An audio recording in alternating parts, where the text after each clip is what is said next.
এখনো কি মুসলমান বুঝবেন না যে আপনাদেরকে মেরে ফেলার প্ল্যান হয়ে গেছে? হ্যাঁ, আব্বাস সিদ্দিকী তো দালাল বলেছিলেন আপনারা না?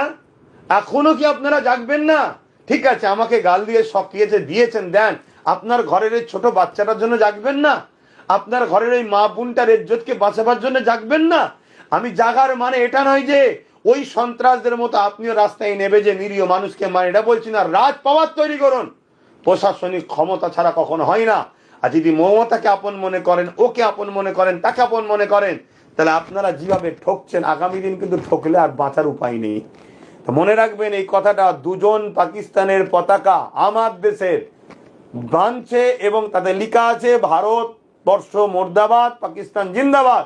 তাদেরকে ধরলো, ধরার পরও তাদেরকে জামিন করলো। তাহলে কোন এক জায়গায় পালগুয়েতে যে হামলা হলো, এই হামলা কারা করলো?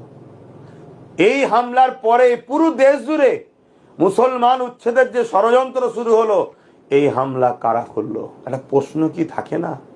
এটা বুঝবেন না?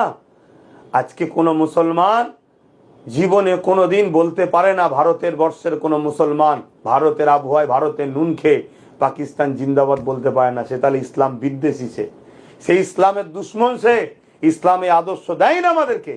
কিন্তু আজকে গাদ্দার গুলো কি করছে দেখছেন না?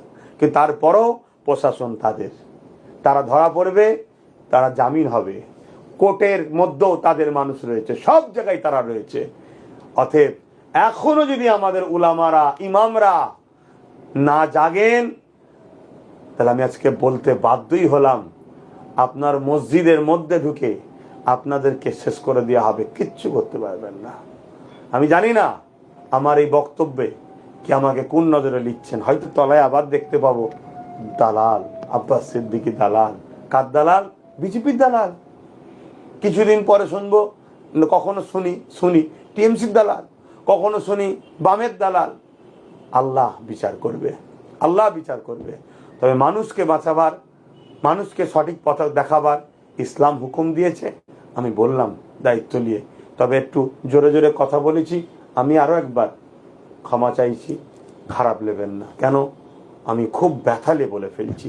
ভালো থাকেন, সুস্থ থাকেন, আল্লাহ হাফেজ।